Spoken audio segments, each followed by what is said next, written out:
मेरा नाम रोशनी है। मेरी उम्र 30 साल है। मेरी माँ लता मालकिन की कोठी पर साफ सफाई का काम करती थी और खाना बनाती थी, और वहाँ से जो पैसे मिलते हैं उनसे माँ हमारा पेट भरती। हमारा घर शहर से काफी दूर एक कच्ची बस्ती में था, जो एक वीरान जगह था जहाँ किसी का घर नहीं था। काफी दूरी पर बस दो चार घर थे, और जो लोग रहते थे वो हमसे भी ज्यादा गरीब लोग थे, और वो लोग भी अमीरों के घरों में काम करने वाले थे। हम दो बहनें थीं। मेरी छोटी बहन पूनम, वो मुझसे 10 या 5 मिनट ही छोटी थी, यानी कि हम दोनों जुड़वा थे। लेकिन मैं हमेशा उससे 5 मिनट बड़े होने का फायदा उठाया करती थी। मैं हमेशा उस पर रौब जमाती थी, और वो इतनी मासूम और भोली थी कि मुझे खुद से 5 मिनट बड़ा मानकर मेरी इज्जत बिल्कुल माँ की तरह करती थी, और मेरी हर बात को सर हिलाकर मानती थी। मेरे पिता नहीं थे, और हमें ये भी नहीं पता था कि वो जिंदा भी हैं या मर चुके हैं, और ना ही माँ ने कभी हमें बताया था। हमारे स्कूल में गार्जियन के तौर पर मेरे नाना का नाम लिखा था। हमारा बाप कौन है, उसका नाम क्या है, माँ ने कभी नहीं बताया। बचपन में जब बस्ती के बच्चे खेलने के लिए तालाब के किनारे इकट्ठे होते, तो सब अपने साथ खाने पीने और खेलने के लिए गेंद, बल्ला, गुड़िया या फुटबॉल लेकर आते, और इतना खुश होकर बताते कि ये उनके लिए उनके पापा लेकर आए हैं, और तब मैं उदास होकर घर वापस आ जाती। मुझसे फिर खेला ही नहीं जाता था। मैं घर जाकर माँ से एक ही सवाल करती थी कि मेरे पिता कहाँ हैं और कौन है, लेकिन वो मुझे जवाब नहीं देती। मैं रोती रहती और रोते रोते सो जाती। पिता के ना होने पर सबसे ज्यादा फर्क मुझे पड़ता था, और मैं हैरान होती थी कि मेरी छोटी बहन पूनम पिता का नाम तक नहीं लेती। मुझे पूनम और माँ बहुत कठोर लगते थे, जिन्हें मेरे पिता के होने ना होने से कोई फर्क नहीं पड़ता था, लेकिन मुझे पड़ता था। लेकिन मैं घर से बाहर जाती थी, बच्चों को देखती थी कि उनके पिता कितना उनके नखरे उठाते हैं। मुझे बहुत तकलीफ होती थी, लेकिन पूनम को कुछ नहीं होता था, क्योंकि वो तो कभी घर से बाहर जाती ही नहीं थी। उसने कभी घर की खिड़की से आगे आसमान ही नहीं देखा था। उसका ठिकाना हर वक्त घर ही हुआ करता था। और जब मैं पास के सरकारी स्कूल में चली जाती थी और माँ काम पर चली जाती, तो वो काम पर जाने से पहले पूनम को अच्छी तरह से समझाकर दरवाजे को ताला लगा देती थी। पूनम ने क्यों अपनी जिंदगी ऐसी गुजार रही थी, ये मुझे नहीं पता था। पूनम को बहुत ही कम से कम, बल्कि सिर्फ एक या दो लोगों ने ही देखा था। वो हमेशा लोगों से दूर रहती थी, इसलिए सिर्फ ये मैं ही जानती थी कि इस भरी दुनिया में अपने पिता के बगैर जीना कितना मुश्किल है, कितनी तकलीफ होती है जब लोगों को उनके बच्चों के साथ खुश देखती थी और अपनी जिंदगी को अधूरा और दुख से भरा महसूस करती थी। मैं जिस स्कूल में पढ़ती थी, वहाँ पढ़ने वाले बच्चे मेरे जैसे घरों से ही थे, लेकिन जब छुट्टी होती तो उनके माता पिता अपने कामों से छुट्टी करके माथे से पसीना पोंछते हुए अपने बच्चों को लेने आते थे। कोई अपने बच्चों को कंधे पर बिठाता था, तो किसी की उंगली पकड़कर वो चल देते थे, और मैं अपना बैग लादे, सर झुकाए, आंसू बहाते अपने अंदर ही अंदर जलती भुनती रहती थी। अपने पिता की जरूरत औलाद को हमेशा महसूस होती है, और खास तौर पर एक बेटी को तो बाप की बहुत ज्यादा जरूरत होती है। मुझे हर पल अपने पिता की बेइंतहा जरूरत महसूस होती थी, और अपनी माँ पर मुझे कभी कभी बहुत ज्यादा गुस्सा आता था कि वो क्यों नहीं बताती कि मेरे पिता कहाँ हैं। अगर मुझे मेरे पिता का पता चल जाता, तो मैं एक मिनट भी अपनी माँ के साथ नहीं रहती और अपने पिता के पास चली जाती। लेकिन मुसीबत यही थी कि मुझे तो अपने पिता का नाम भी नहीं पता था, और ना ही उनकी कोई तस्वीर मेरे पास थी। अगर कभी मुझे कहीं वो आते जाते मिल भी जाते, तो मैं तो उन्हें पहचान ही नहीं सकती थी। हम लोग जिस घर में रहते थे, वो मेरे नाना जी का था, जो उन्होंने अपनी जिंदगी में बनाया था। गरीब इंसान को जहाँ कम दाम में जगह मिल जाए, वो वहीं पर अपना आशियाना बना लेता है। मेरे नाना को भी ये घर कम पैसे में मिल गया था, और इसके बाद मेरी माँ इसी घर में जवान हुई थी, और फिर शादी भी वहीं हुई थी, और मेरी और पूनम की पैदाइश भी इसी घर में थी। हमें तो अपने पिता के घर का पैदा होना भी नसीब नहीं हुआ था। जब तक हमारे नाना जिंदा थे, तब तक हमें ये समझ नहीं आया था कि पिता होना चाहिए या नहीं। लेकिन जब मैं तीसरी क्लास में थी, तब नाना जी का देहांत हो गया था और इसके बाद मुझे शिद्दत से ये महसूस होने लगा कि सबके पिता होते हैं, तो हमारे क्यों नहीं? मेरी माँ को पिता के जिक्र पर गुस्सा आता था। वो जवाब तो देती नहीं, बल्कि उल्टा गुस्से में बर्तन उठा उठा कर फेंकने लगती। वो एकदम से पागल हो जाया करती थी। पहले तो मैं घबराकर पिता का जिक्र करना ही छोड़ दिया था, मगर जब बाहर की दुनिया में लड़कियों को उनके पिताओं के साथ खुश देखा, तो फिर मैं भी कुढ़ती रहती थी और धीरे-धीरे मैं भी अपनी माँ की तरह ही चिड़चिड़ी हो गई। मैं भी अब गुस्से में बर्तन उठा-उठा कर फेंकती थी। अब जब माँ अगर चीखती-चिल्लाती, तो मैं भी चिल्लाने लगती और कभी-कभार मैं अपने बाल भी नोच लेती। मुझे ये सब करते देखकर माँ ने चीखना-चिल्लाना छोड़ दिया था और मुझे प्यार से समझाती, दुनिया जहाँ की बातें सुनाती। लेकिन जैसे ही घूम फिरकर मेरी बात मेरे पिता पर आती, तो फिर से उसकी जुबान पर ताला लग जाता। फिर तो दुनिया की कोई भी ताकत मेरी माँ को बोलने पर मजबूर नहीं कर सकती थी। जैसे-जैसे मैं बड़ी होती गई, मैंने अपने माँ से अपने पिता के लिए बात करना छोड़ दिया। मुझे अपनी माँ अच्छी नहीं लगती थी। वो मुझे बहुत ही जालिम लगती थी, बिल्कुल रैपुंज़ल की माँ की तरह। मैं अपनी माँ के बारे में ये सोचकर गुनाह कर रही थी। लेकिन सच में मुझे यही लगता था कि मेरी माँ वो चुड़ैल है जो सारी जिंदगी रैपुंज़ल को उसके अपनों से दूर रखती है। मेरी माँ भी तो यही कर रही थी। मेरी माँ ने तो कभी भी हमारे सवालों का जवाब दिया ही नहीं और ना पूनम को कभी घर से बाहर जाने दिया। वो तो पूनम के मामले में भी बहुत ज्यादा जालिम साबित हुई थी। मेरी कहानी तो बिल्कुल रापंजल से ही मिलती जुलती थी, जो कि जंगल के बीचों बीच बने एक किले नुमा घर में रहती थी और इधर मैं आबादी से दूर इस कच्ची बस्ती के कच्चे से घर में सांस लेती थी। पूनम और मेरी शक्ल में बस हल्का सा फर्क था, बाकी हम एक जैसे थे। लेकिन पूनम की सच्चाई और मासूमियत ने उसे बेपनाह खूबसूरत बना दिया था। वो बहुत ही धीरे से, आराम से बोलती थी और कम बोलती थी, जबकि उसके मुकाबले मेरी जुबान कैंची के जैसे चलती थी। पूनम सारी जिंदगी घर की चार दीवारी के अंदर कैद होकर रह गई थी। इसका असर भी उस पर गहरा था। वो हद से ज्यादा डरपोक और दब्बू किस्म की लड़की थी, जो चूहे से भी डर जाती थी। और मैं ऐसी थी कि खड़े खड़े सांप भी मार दिया करती थी। हमें जानने वाले लोगों के लिए सिर्फ मेरी माँ की एक ही बेटी थी और वो थी मैं। पूनम को कोई नहीं जानता था। इस कच्ची बस्ती के घर में सिर्फ लोगों के लिए यहाँ पर दो औरतें रहती थीं, एक मैं और दूसरी मेरी माँ। पूनम तो जैसे बस घर में नौकरानी थी। माँ के काम पर चले जाने पर मैं स्कूल चली जाती थी और पीछे पूनम घर साफ करती, हमारे झूठे बर्तन कपड़े धोती, हमारे लिए खाना बनाती। ऐसा लगता कि जैसे वो इस दुनिया में बस मेरी माँ और मेरी सेवा करने के लिए आई थी और वो किस गुनाह की सजा काट रही थी, मैं नहीं जानती थी और ना ही पूनम को खुद पता था। उसकी हालत देखकर मुझे फिर से अपने पिता की याद आने लगती थी। मैं सोचती थी कि काश मुझे मेरे पिता का एड्रेस मिल जाए, तो मैं पूनम को लेकर अपनी माँ को छोड़कर हमेशा के लिए उनके पास चली जाऊं और तब शायद उन्हें इस बात का एहसास हो कि वो कितनी गलत है।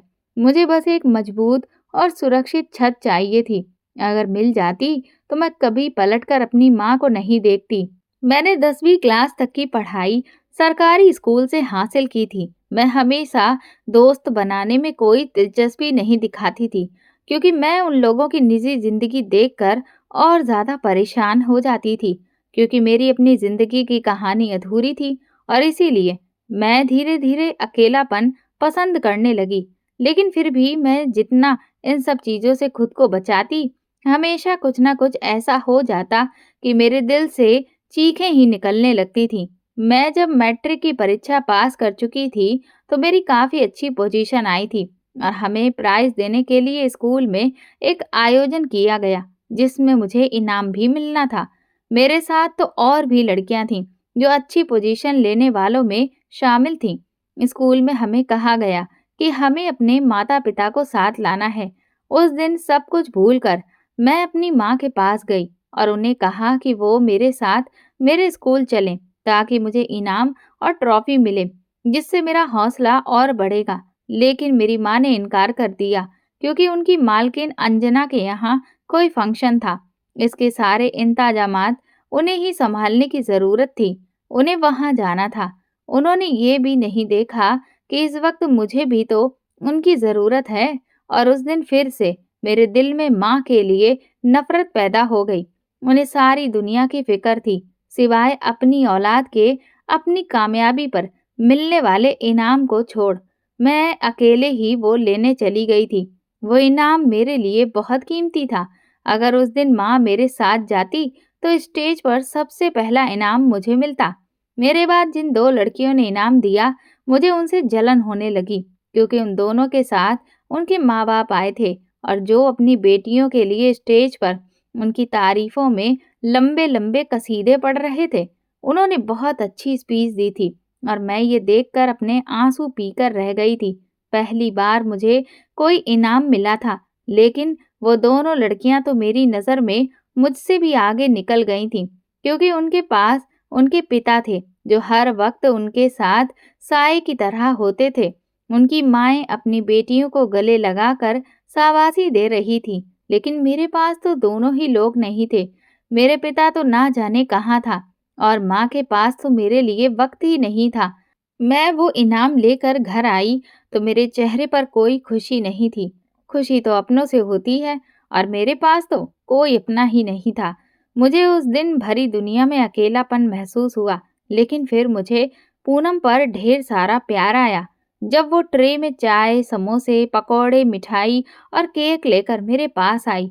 वो एक एक्सपर्ट शेफ थी, जो हर तरह का खाना चुटकियों में बना सकती थी और मेरी कामयाबी की खुशी में वो सुबह से ये सब बना रही थी। उस दिन जब मैं पूरी तरह से मायूस थी और मेरे पास कोई भी नहीं था, तब मेरे पास पूनम थी। कहने के लिए वो मुझसे छोटी थी, लेकिन उस दिन मैंने उसे अपने से भी बड़े कद का पाया था। अपनी कामयाबी की खुशी मनाने के बाद मैं उसकी गोद में सर रखकर ममता तलाश करने लेट गई और उस दिन मैं काफी देर तक सोती रही और बहुत सुकून से सोई थी। और जब जागी तो रात हो चुकी थी। तब देखा कि माँ पूनम पर किसी बात पर चिल्ला रही थी। मैं समझ गई कि दिन में पूनम ने मेरे लिए जो इतने अच्छे-अच्छे पकवान बनाए थे, ज़रूर इसी बात से ये बहस हो रही है। मैं जब बाहर उठकर आई तो माँ पूनम को छोड़कर मेरे पास आई और मुझसे इनाम में मिलने वाली रकम के बारे में पूछने लगी। तो मैंने उनके हाथ में वो सारे पैसे देकर कहा कि अब मैं कॉलेज में एडमिशन लेना चाहती हूँ। मैंने कहा कि अब मैं किसी अच्छे प्राइवेट कॉलेज में पढ़ूंगी और पूनम को भी अब मैं किसी अच्छे स्कूल में एडमिशन दिलवाऊंगी। माँ का जैसे ही सुनना था कि वो बिफर गई और कहने लगी कि मुझे कॉलेज में दाखिला लेने की अब कोई ज़रूरत नहीं है, क्योंकि वो मेरी शादी करने के बारे में सोच रही है। और पूनम, वो कहीं भी नहीं पढ़ेगी, बल्कि वो घर से बाहर भी नहीं निकलेगी, क्योंकि उसके अंदर एक ऐसी कमी है कि अगर लोगों ने पूनम को देख लिया तो फिर तुम्हारी शादी नहीं होगी। मुझे अपनी माँ की इस बात पर हैरत हुई कि आखिर ऐसा कैसे हो सकता है कि पूनम की वजह से मेरी जिंदगी पर कुछ असर पड़े। उस दिन माँ ने इनाम में मिला सारा रकम अपने कब्जे में कर लिया और मैं पूनम के लिए जो वकालत कर रही थी, उसका एक भी शब्द उन्होंने नहीं सुना। मैं पूनम के लिए लड़ रही थी, लेकिन मजाल है कि उसके माथे पर एक भी बल पड़ा हो। वो माँ की गालियां भी सुनती तो वो बिल्कुल ऐसे रहती जैसे कि माँ उसकी तारीफ कर रही हो। अगले दिन माँ मुझे अपने साथ अंजना मालकिन की कोठी पर ले गई, ताकि जब तक मेरी शादी का सारा इंतजाम नहीं हो जाता, मैं थोड़ा पैसे कमा लूं। अंजना मालकिन की कोठी बहुत खूबसूरत थी, जिसे देखकर मेरी आंखें चमचमा गई थीं। उनकी तो ना सिर्फ कोठी खूबसूरत थी, बल्कि अंजना मालकिन भी बहुत ज्यादा खूबसूरत थी। पैसा भी इंसान को कितना हसीन बना देता है। वो तो हर वक्त नोटों में खेलती थी, इसीलिए बुढ़ापे में होने के बावजूद भी वो जवानी की दहलीज पर ही खड़ी थी। और हम जैसे लोग तो अपनी जवानी में ही बूढ़े हो जाते हैं। मेरी माँ सालों से अंजना मालकिन के यहाँ काम करती थी, इसलिए बिना कोई सवाल किए और मेरी तरफ देखे उन्होंने मुझे खाना बनाने के लिए रख लिया और मेरी माँ मालकिन के आगे पीछे ऐसे घूमती थी कि जैसे पता नहीं उन्होंने कौन सा बड़ा एहसान कर दिया है हम पर। मेरी माँ का बस चलता तो वो तो उनके पाँव धोकर पीने लगती। वैसे देखा जाए तो उनके पाँव सच में इतने सफेद और गोरे थे कि धोए जाते तो पानी को पीने में कोई बेइज्जती महसूस नहीं होती। लेकिन मैं अपनी माँ की तरह बिल्कुल भी लोगों के घरों में काम करके अपनी जिंदगी नहीं गुजारना चाहती थी। यहाँ मैं खाना बनाने लगी थी, लेकिन यहाँ वैसा बिल्कुल भी नहीं था जैसा जादू पूनम के हाथों में था। मैंने माँ से कहा कि अगर तुम मेरी जगह पूनम को ले आती तो अंजना मालकिन खुश हो जाती। लेकिन इस पर मेरी माँ ने मुझे डांट कर कहा कि खबरदार पूनम का नाम मत लेना, वो क्यों लोगों के घरों में काम करेगी। ये सुनकर एकदम से उस वक्त मेरे अंदर पूनम के लिए जलन पैदा हो गई। माँ पूनम को लोगों के घरों की नौकरानी नहीं बनाना चाहती थी, लेकिन वो मुझे बनाना चाहती थी। मेरे अंदर पूनम के लिए जो हमदर्दी थी वो एकदम से खत्म हो गई। मुझे लगने लगा कि माँ मुझसे ज्यादा पूनम से प्यार करती है, या फिर शायद वो सिर्फ पूनम से ही प्यार करती है। उस दिन घर जाकर मैं पूनम से खूब लड़ी, उसे खूब डांटा और बहुत बातें सुनाई जिसे वो चुपचाप सुनती रही। उसके मुंह से एक जवाब तक नहीं निकला। उस पर गुस्सा आते आते मुझे प्यार आने लगता था, और फिर प्यार आते आते गुस्सा आने लगता था। उस दिन भी मुझे उसकी मासूम शकल पर प्यार आ गया। वो ना जाने किस दुनिया की थी, मुझे समझ ही नहीं आता था। मैं जब भी कोई चीज लाती तो वो उसे बहुत शौक से देखती, और तब मेरा दिल करता कि मैं पूनम के पैरों में पड़ी सारी जंजीरें तोड़कर इसे बाहर की दुनिया दिखाने के लिए ले जाऊं। भला इस मासूम लड़की की वजह से मेरी शादी में क्यों कोई रुकावट आएगी। लेकिन मैं माँ के आगे बेबस थी। उन्हीं दिनों मैंने अपने पिता को ढूंढने की कोशिश में तेजी कर दी थी। मैं चाहती थी कि जितनी जल्दी हो सके मुझे मेरे पिता मिल जाएं, ताकि मेरी माँ से मेरी जान छूट जाए। लेकिन ये जान आसानी से कहाँ छूटने वाली थी। माँ ने मेरे लिए रिश्ते देखने भी शुरू कर दिए थे।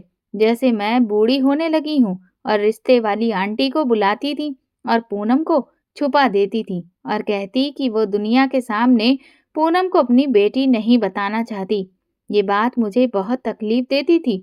मैं सोचती थी कि पूनम को तो कितनी तकलीफ होती होगी ये सुनकर, मगर मजाल है वो अपने हक के लिए एक शब्द भी मुंह से निकालती हो। उसे देखकर ऐसा लगता था कि जैसे वो मुंह में दही जमाकर पैदा हुई है। रिश्ते करने वाली आंटी रोज नए नए रिश्ते लेकर आती थी, लेकिन मेरी माँ को कोई भी रिश्ता ठीक नहीं लग रहा था। मैं दुआ करती थी कि यूं ही माँ रिश्तों को टालती रहे और इसमें 3-4 साल निकल जाएं। क्या पता तब तक मुझे मेरे पिता मिल जाएं, और फिर मुझे अपनी माँ की फिजूल की बातें ना माननी पड़े। कहते हैं कि दुनिया उम्मीद पर कायम है, और मेरी तो सारी दुनिया ही इस उम्मीद पर कायम थी कि किसी दिन मेरे पिता मिल जाएं और मेरी जिंदगी एकदम खुशहाल हो जाए। मैंने जिंदगी भर उस इंसान का इंतजार किया था। मैंने अपने पिता को अब तक नहीं देखा था, लेकिन मैं उनसे बहुत प्यार करती थी। इतनी मोहब्बत जितनी मैं दुनिया के किसी इंसान से नहीं कर सकती थी। लेकिन फिर अचानक एक दिन सब कुछ बदल गया। मैं बदल गई, मेरी जिंदगी बदल गई, और मेरा इंतजार बदल गया। अचानक से मुझे लगने लगा कि मेरी माँ की कड़वी बातें मुझे बहुत मीठी लगने लगी हैं। पूनम की हद से ज्यादा मासूमियत गुस्सा दिलाने की जगह मुझे प्यार दिलाने लगी थी। हर परेशानी मुझे अब मखमल का बिछौना लगने लगी थी। हुआ यूं कि मैं हर रोज की तरह कोठी गई थी अम्मा के साथ काम करने, और उन्हीं दिनों मैंने कोठी की हर नौकरानी से एक ही नाम सुना था, सिद्धार्थ मल्होत्रा, अंजना मल्होत्रा का बेटा। हर नौकर घबराया घबराया ऐसा लग रहा था। मुझे सुनने में आया था कि सिद्धार्थ बहुत गुस्से वाला इंसान है। वो हर साल सिर्फ 1 महीने के लिए ही भारत आता है, और इस महीने में वो लौटने वाला था। लेकिन जब वो 1 महीने के लिए यहाँ रहता है तो सबकी नाक में दम कर देता है। वो पेशे से वकील था और कनाडा में पढ़कर वहीं सेटल हो गया था। उसकी जॉब बहुत अच्छी थी। वो खानदानी पैसे वाला था, लेकिन अभी तक उसकी शादी नहीं हुई थी। मैंने सोचा कि उसका ऐसा गर्म मिजाज है, इसीलिए उसकी शादी नहीं हुई होगी, क्योंकि उसके जैसे इंसान को हासिल करना या बर्दाश्त करना किसी के बस में नहीं था। उसे झेलने के लिए तो दिल और गुर्दा दोनों चाहिए। मेरी माँ भी उसके आने पर परेशान थी, क्योंकि माँ ने बताया कि पूरे साल का जो सबसे मुश्किल और भयानक महीना होता है, वो तभी होता है जब सिद्धार्थ भारत आता है। वो हद से ज़्यादा बदतमीज़ और बदलिहाज इंसान था, जिसे बड़े-छोटे की कोई तमीज़ नहीं है। वो जब भी बोलता है तो लगता ही नहीं कि वो विदेश से पढ़कर आया है। दूसरे लोगों से उसके किस्से सुनकर मैं तो उससे मिलने के लिए अब बेताब हो रही थी। जाने कैसा अड़ियल घोड़ा है जिसके इतने चर्चे हैं। 2-3 दिन कोठी में उसके आने का खूब तैयारी होती रही।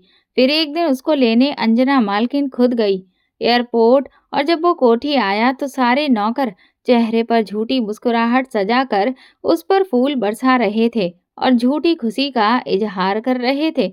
उस वक्त मैं एक तरफ खड़ी उसे देखते ही सदमे में चली गई थी और बिना पलके झपकाए तब तक टकटकी बांधकर उसे देखती रही।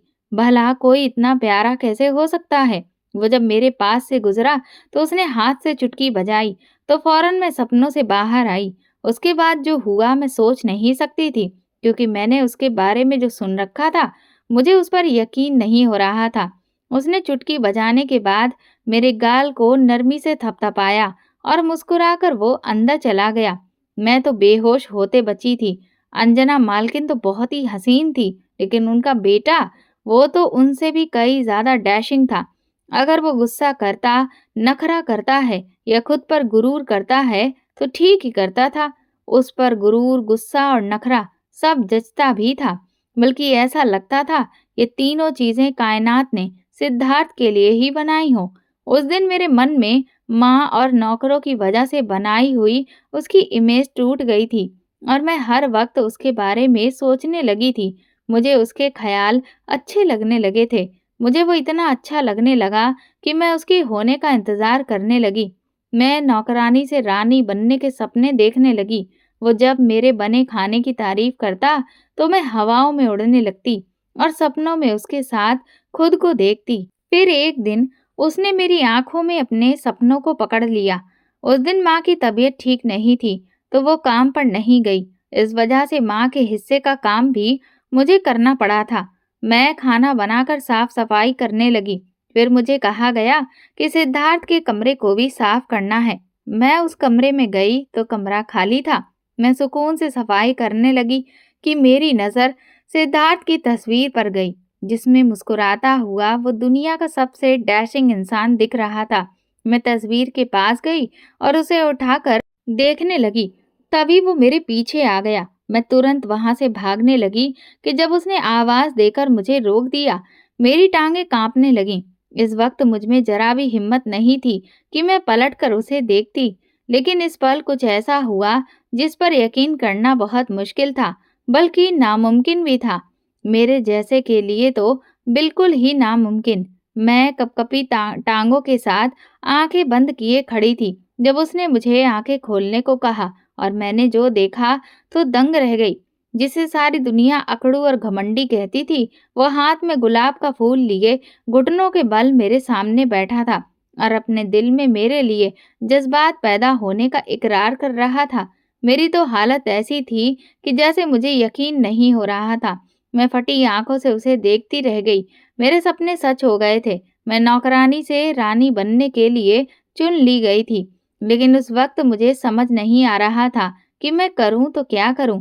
मैं बिना कुछ कहे दरवाजे की तरफ भागी, लेकिन फिर वापस पलट कर आई और उसके हाथ से गुलाब का फूल लिया और दोबारा से भाग गई। मैं जो कभी खुद को दुनिया की बदकिस्मत लड़की सोच रही थी, आज खुद को दुनिया की खुशकिस्मत लड़की समझने लगी। मैं हवाओं में थी और जब घर पहुंची तो माँ ने मुझे किसी बात पर डांटा, लेकिन अब मुझे बुरा नहीं लगा। उस रात पहली बार मैंने अपने पिता के सपने हटाकर दूसरा ख्वाब देखा था। सिद्धार्थ को इस दिन मेरा बरसों पुराना सपना बदल गया था। मुझे यकीन नहीं हो रहा था कि वो इंसान मेरे सामने झुककर बैठा था, जो दुनिया को पाँव की ठोकर पर रखता था। उस दिन के बाद से मेरी जिंदगी में सब बदल गया। मैं जो कोठी पर न जाने के 100 बहाने तलाश करती थी, अब मैं हँसी-खुशी वहाँ जाने लगी। सिद्धार्थ भी मुझसे रोज़ मिलता और मीठी-मीठी बातें करता। वो मुझे यकीन दिलाता कि वो सिर्फ़ मेरा रहेगा और मैं भी उसकी प्यार भरी बातें सुनकर शर्म से लाल हो जाती। वो मेरे लिए गिफ्ट्स लेकर आता, जिन्हें मैं माँ से छुपाकर घर ले जाती और पूनम को दिखाती। मैंने पूनम से कुछ भी नहीं छुपाया था। वो सब कुछ हैरत से सुनती थी और बिल्कुल एक बच्चे की तरह थी, जो इन सब चीज़ों से बिल्कुल अनजान थी। लेकिन मेरे चेहरे पर पहली खुशी देखकर वो समझ जाती थी कि मोहब्बत बहुत दिलचस्प चीज़ है, जो सिर्फ मुस्कुराना सिखाती है। मेरी आदतें, तौर तरीके सब बदल रहे थे, जो सबसे तो छुपे रह सकते थे, लेकिन मेरी माँ से नहीं छुपे थे। माँ की आंखों में एक्सरे मशीन फिट होती है, जो फौरन ही अपनी बेटियों के दिल में क्या चल रहा है पहचान लेती हैं। मैं समझ गई थी कि मेरी माँ को भी मेरे दिल का हाल पता चल गया है, लेकिन हैरत तब हुई जब उन्होंने मुझे कुछ भी नहीं कहा। कहाँ वो पहले छोटी-छोटी बात पर मुझे काट खाने को दौड़ा करती थी। एक दिन तो माँ ने मुझे रंगे हाथों पकड़ लिया, लेकिन कुछ नहीं बोला। मुझे उस दिन लगा कि अब तो माँ मुझे बालों से घसीट कर ले जाएगी। लेकिन जहाँ पर मैं बदल गई थी, माँ भी बदल गई थी। उनके अंदर से सारा गुस्सा निकल चुका था और अब वो शांत रहती थी। उस दिन मैं और माँ एक साथ कोठी पर गए थे। मैं खाना बनाकर फ्री हुई तो किचन के पास से गुजरते हुए सिद्धार्थ ने मुझे धीरे से इशारा करके बैकयार्ड में आने को कहा। मैं सबसे छुप कर वहां से निकली, लेकिन दो आंखों ने मुझे फिर भी देख लिया था। मैं बैकयार्ड में गई, जहां सिद्धार्थ फाउंटेन के पास खड़ा था। मैं उसके पास गई तो उसने मुस्कुराते हुए एक ज्वेलरी बॉक्स मेरे सामने किया। ये मेरा आज का गिफ्ट था और सिद्धार्थ तो मुझे इस तरह के कई तोहफे देता था। उसकी और मेरी मोहब्बत को शुरू हुए अभी गिनती के ही दिन हुए थे, लेकिन मेरे पास कई सारे जो बहुत सारे गिफ्ट थे जो बहुत कीमती थे। आज भी वो मेरे लिए सोने का लॉकेट लाया था और फिर वो मुझे अपने हाथों से पहनाने लगा। मैं उसकी तरफ कमर करके खड़ी थी और मैंने महसूस किया कि लॉकेट पहनाने के साथ उसके हाथों की उंगलियां मेरी गर्दन और कमर पर थीं। लेकिन मैं नज़रअंदाज कर चुकी थी कि इतना तो चलता है मोहब्बत में। लेकिन फिर मुझे लॉकेट पहनाने के बाद सिद्धार्थ ने मेरा हाथ पकड़कर मुझे अपनी तरफ खींचा। हम दोनों अब फव्वारे के नीचे थे। मुझे उस पर कुछ अजीब सा महसूस होने लगा। मैं भीगने लगी और सिद्धार्थ की हरकत बढ़ने लगी। एकदम से मुझे उसकी हरकत गलत लगने लगी और वो मुझे बिल्कुल अच्छा लगना बंद हो गया था। इससे पहले कि मैं कुछ कहती, एक कड़क आवाज से हम दोनों चौंके। सामने मेरी माँ थी। वो जलती हुई आंखों से मुझे देख रही थी और फिर मैं तुरंत ही उनके पीछे भागी। अब मैं सारा दिन खामोशी से काम करती रही। शाम को जब हम घर आए तो माँ ने मुझे अपने पास बुलाया। मैं काफी शर्मिंदा सी थी। माँ ने मुझ पर ना गुस्सा किया और ना ही कोई उल्टी सीधी बात की, बल्कि वो तो बहुत ही आराम से मुझसे पूछ रही थी, जिस वजह से मुझे और भी ज्यादा शर्मिंदगी लग रही थी। माँ ने पूछा, ये सब कब से चल रहा है? मैंने सर झुकाया और माँ को बता दिया कि पिछले 2 महीने से। फिर माँ ने सर हिलाया, जैसे कि समझ गई हो कि क्यों इस बार सिद्धार्थ 1 महीने से भी ज्यादा भारत में रुक गया था। इसके बाद माँ ने जो पूछा, वो पूछते हुए उनकी जुबान लड़खड़ाई थी और आंखें नम हो गई थीं। मैंने लेकिन सख्ती से इनकार में सिर हिलाया। मैंने कहा, मैं जैसे पहले थी, आज भी बिल्कुल वैसे ही हूँ। ऊपर वाले की कृपा थी कि मैं सिद्धार्थ के किसी भी गंदे इरादे से साफ बच गई। और उसके क्या इरादे हैं, ये तो मुझे आज ही पता चला था, जब वो मेरे साथ गलत तरह से व्यवहार कर रहा था। माँ ने मेरी इस बात पर सर हिलाया और फिर उन्होंने अपने अतीत की उस किताब को मेरे सामने खोल कर रख दिया, जिसे मैं न जाने कब से जानना चाहती थी। जैसे मेरी माँ ने कभी नहीं बताया था, लेकिन अब शायद उन्हें लगा था कि मुझे कुछ ऐसा बताना चाहिए जिससे मुझे सबक मिले। और तब माँ ने सोचा कि वो अपने और पिताजी की कहानी बताएंगी। माँ ने सुनाना शुरू किया तो पूनम भी पास आकर बैठ गई। मेरी माँ ने बताया कि मेरे पिता एक गरीब मुंशी थे। मैं उनके घर में पैदा हुई थी, जो साल के 12 महीने लगातार अपने मालिकों के साथ दिन रात काम करते थे। मेरी माँ मेरे बचपन में ही मुझे छोड़कर हमेशा के लिए इस दुनिया से चली गई थी और उसके बाद मेरे पिता ने ही मेरी माँ और बाप होने का फर्ज निभाया था। मेरे लिए दुनिया का हर रिश्ता मेरे पिताजी ही थे। भले ही मैं एक मुंशी की बेटी थी, लेकिन मेरे पिता ने मुझे ऐसी जिंदगी दी थी जैसे कि मैं किसी राजा की बेटी हूँ। मेरे लिए मेरे पिताजी हर काम करते, वो सारे घर की जिम्मेदारी भी उठाते थे। उनके काम की वजह से ही हमें सर्वेंट क्वार्टर मिला हुआ था, जहाँ हम रहते थे। उनके मालिक बहुत अच्छे थे, बस जो मालकिन थी, वो थोड़ी सख्त मिजाज की थी। उनके 2 बच्चे थे, बड़ा बेटा विक्रम और दूसरी छोटी बेटी जिसका नाम रिया था। रिया अपने पिता की तरह काफ़ी अच्छी थी और मेरी उससे दोस्ती भी थी, जबकि विक्रम 1-2 बार से ज़्यादा भारत आया ही नहीं था, इसलिए मैंने उसे सिर्फ तस्वीरों में ही देख रखा था, लेकिन वो मुझे तस्वीरों में भी काफ़ी अच्छा लगता था। मैंने उसकी बहुत सारी तस्वीरें सँभाल कर रखी हुई थी और हमेशा सोचती थी कि वो भारत आए तो मैं उसे बताऊँ कि कैसे मैं उसकी तस्वीरें सँभाल कर रखे हूँ। आगे की बात वो खुद जान जाएगा कि मैंने ऐसा क्यों किया है। मैं रोज़ बातों-बातों में रिया से पूछती कि विक्रम कब आएगा और एक दिन मेरा इंतज़ार ख़त्म हुआ, वो आ गया। लेकिन मेरी सारी उम्मीदें टूट गईं क्योंकि वो तो किसी से बात भी नहीं करता था। उसकी नाक पर हमेशा गुस्सा रहता था और उसकी गर्दन हमेशा अकड़ी रहती थी। उसके सामने कोई टिक नहीं सकता था और हम जैसे नौकरों से बात करना तो वो अपनी बेइज्जती समझता था। ऐसी हालत में मैं उसे कैसे बताती कि मैंने उसका बहुत इंतज़ार किया है और बचपन की एक-एक चीज़ सँभाल कर रखी है। मुझे लगने लगा कि मेरी मोहब्बत आगे बढ़ने से पहले ही ख़त्म हो जाएगी और फिर मैं नाउम्मीद हो गई। लेकिन एक दिन वो हैंडसम बंदा हमारे सर्वेंट क्वार्टर में आ गया। कहाँ तो वो हमारे दर्जे के लोगों से बात करना भी पसंद नहीं करता था और कहाँ वो हमारे क्वार्टर में आ गया था और तब मैंने जो चीज़ उसे पकड़े देखा, उसे देखकर मेरे भी होश उड़ गए।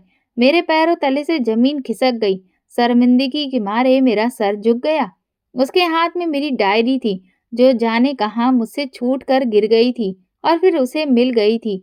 मैं पिछले 2 दिनों से अपनी डायरी ढूँढ रही थी और मैंने सोचा था कि अगर डायरी उसके पास थी, तो यकीनन उसने उसे पढ़ लिया होगा और ये सोचकर ही मुझे बुरा लग रहा था कि अब वो पिताजी को बता देगा और फिर मेरी बेइज्जती करेगा।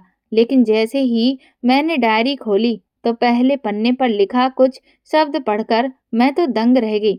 वो सब विक्रम ने लिखा था कि मुझे भी तुमसे मोहब्बत है। ये पढ़कर तो मैं पिघल गई थी। मुझे यकीन नहीं आ रहा था कि विक्रम ने मुझसे मोहब्बत का इजहार किया था। ये उम्र होती ही ऐसी है कि फूल के साथ कांटे और फूल देने वाले के हाथ में जिल्लत के पत्थर नजर नहीं आते। मैं बहुत खुश थी और फिर धीरे-धीरे हमारी मोहब्बत आगे बढ़ने लगी और एक दिन विक्रम को मेरे बेहद करीब आने की ख्वाहिश हुई, लेकिन मैं मोहब्बत की मदहोशी में भी होश खो नहीं सकती थी। मैंने उसके सामने शादी की शर्त रख दी और वो अगले दिन मुझे शॉपिंग पर जाने के बहाने लेकर कोर्ट गया और फिर हम दोनों ने वहां पर कोर्ट मैरिज कर ली। उसने कहा कि कुछ दिनों के बाद वो सबको बता देगा। वो कोर्ट से लेकर मुझे अपने फ्लैट पर आया, जहां हम दोनों ने कई घंटे एक दूसरे की मोहब्बत में डूबकर शाम बिताई। शाम को वो वापस मुझे घर ले आया था और फिर रोज यही होने लगा। वो किसी न किसी बहाने मुझे अपने फ्लैट पर ले जाता था या सबसे नजर बचाकर वो मुझे अपने कमरे में ले जाता था और फिर कई घंटे हम एक दूसरे के नाम कर देते थे। ये सिलसिला यूं ही चलता रहा, लेकिन विक्रम हमारी शादी के बारे में सबको बताने के लिए तैयार नहीं था और इसी दौरान मैं उम्मीद से हो गई और तब मेरे पिता को भी पता चल गया। मैंने अपने पिता को सारी बात बताई तो वो मुझे लेकर मालिक के घर आए और सारी बात की। मालिक ने विक्रम को बुलाकर पूछा तो वो साफ मुकर गया और कहने लगा कि अगर मैंने तुमसे शादी की है तो लाओ शादी के सबूत दो, जो कि मेरे पास नहीं थे। मैं अब सबके सामने झूठी साबित हो गई और फिर इस तरह से मुझे और तेरे नाना को धक्के मारकर विक्रम ने उस बंगले से निकाल दिया। उसे मुझसे कोई भी मोहब्बत नहीं थी, उसे बस ख्वाहिश पूरी करनी थी, जो वो शादी नाम का चारा डालकर पूरी कर चुका था। इसके बाद उसे मेरी कोई ज़रूरत नहीं थी। वहाँ से निकलकर हालात बहुत मुश्किल हो गए थे, लेकिन तुम्हारे नाना ने मुझे बाकी और पिताओं की तरह कुछ भी नहीं कहा, बल्कि गलती होने पर भी मुझे माफ़ कर दिया। हम विक्रम के घर से निकले और फिर हम लोगों ने उस शहर को छोड़ दिया और वहाँ से हम इस कच्ची बस्ती में आ गए।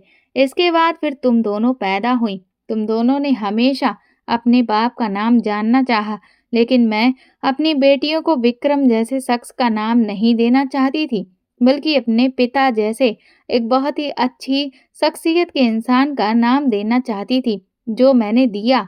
और साथ में ये भी चाहती थी कि तुम लोग अपने बाप से नफरत ना करो। इसलिए मैंने तुम्हारे इस तरह परेशान होने के बावजूद भी तुम्हें कभी भी तुम्हारे बाप की असलियत नहीं बताई। वो चाहे जैसा भी था, तुम दोनों का तो बाप था। मेरी नफ़रत तो वो डिज़र्व करता था और करता है भी, लेकिन तुम दोनों के नफ़रत डिज़र्व नहीं करता। उस दिन माँ की पूरी कहानी जानने के बाद हम तीनों माँ-बेटी एक दूसरे के कंधे पर सर रखकर बहुत देर तक रोते रहे और फिर मुझे तो खुद से घिन भी आई थी कि सारी उम्र मैंने सिर्फ 2 लोगों के साथ सपने देखे थे, एक मेरे पिता और एक सिद्धार्थ के, लेकिन वो दोनों ही दरिंदे निकले। उस रात माँ ने ये फैसला किया कि अब हम ये शहर छोड़कर चले जाएंगे, क्योंकि सिद्धार्थ की पहुंच इस शहर में बहुत थी और यहाँ पर रहकर वो बहुत ही मुश्किल था कि हमें चैन से जीने देता। हमने रातों रात ही सारे इंतजाम कर लिए और बिना किसी को कुछ भी बताए हम चले गए। उस शहर से निकलकर हम दूसरे शहर में आ गए और आसपास ही माँ ने भी वहाँ अपने लिए एक नौकरी ढूंढ ली। लेकिन मुझे हैरत इस बात पर होती थी कि माँ अभी भी पूनम को छुपाकर रख रही थी। माँ ने वहाँ के लोगों को भी यही बताया कि उनकी एक ही बेटी है और मुझे भी चुप रहने को कहा, क्योंकि अगर सब पूनम के बारे में जान लेते तो उसकी कमी को भी जान जाते और उसकी कमी की वजह से मेरी शादी नहीं होती। माँ ने मेरी शादी की कोशिशें फिर से तेज कर दी और आखिरकार उन्हें एक लड़का पसंद भी आ गया। लड़के वालों को भी माँ ने यही बताया कि मैं उनकी इकलौती बेटी हूँ, ना मेरी कोई बहन है और ना ही कोई भाई है। मेरी शादी सादगी के साथ अमित के साथ हो गई थी। अमित के घर में सिर्फ 2 लोग ही थे, अमित और उसकी माँ, और हम 3 लोग हो गए थे। अमित काफ़ी डिसेंट और अच्छा लड़का था। वो अच्छा खासा कमाता था। उसकी माँ भी अपने काम से काम रखने वाली औरत थी। शादी को कुछ और अरसा गुजरा तो मेरी सास को याद आने लगा कि अभी तक मैंने उन्हें कोई खुशखबरी क्यों नहीं सुनाई है। वो हर रोज यही बात लेकर बैठ जाती और इस बीच हमारी शादी को 2 साल गुजर गए, लेकिन कोई अच्छी खबर नहीं आई थी। और इस बीच फिर एक बहुत बड़ा तूफान आया। एक कयामत थी जो हम सब पर टूट पड़ी थी। ऐसा लगा था कि ना जाने मेरे कौन से कर्मों की मार मुझ पर पड़ी। मेरी माँ इस बीच मर गई। उन्हें हार्ट अटैक आया और वो दुनिया से चली गई। उनके जाने के बाद अब पूनम के पास कोई भी नहीं था। वो तो बहुत ही डरपोक किस्म की लड़की थी। वो भला अकेले कैसे रहती? और तब मैं दुनिया को सच बताने का फैसला किया और फिर पूनम को लेकर अपने ससुराल आ गई और सबको बता दिया कि पूनम मेरी बहन है। इस बात पर अमित मुझसे लड़ने लग गया कि मैंने उससे सच छुपाया। उसकी बातों से साफ पता चल रहा था कि वो हमारे 2 साल के रिश्ते से अब तंग आ गया था। और मेरी सास, जिसे मैं बहुत अच्छी औरत समझती थी, उसने पूनम को देखते ही कहा कि इतनी हीरा लड़की इसकी माँ ने हम लोगों से छुपा रखी थी और हमें ये इसने ऐसी कम खूबसूरत और बदजुबान लड़की पकड़ा दी। अमित ने भी अपनी माँ की हाँ में हाँ मिलाकर कहा कि अब मैं इसे तलाक दे दूंगा और फिर उसने पूनम से शादी करने की इच्छा जाहिर कर दी।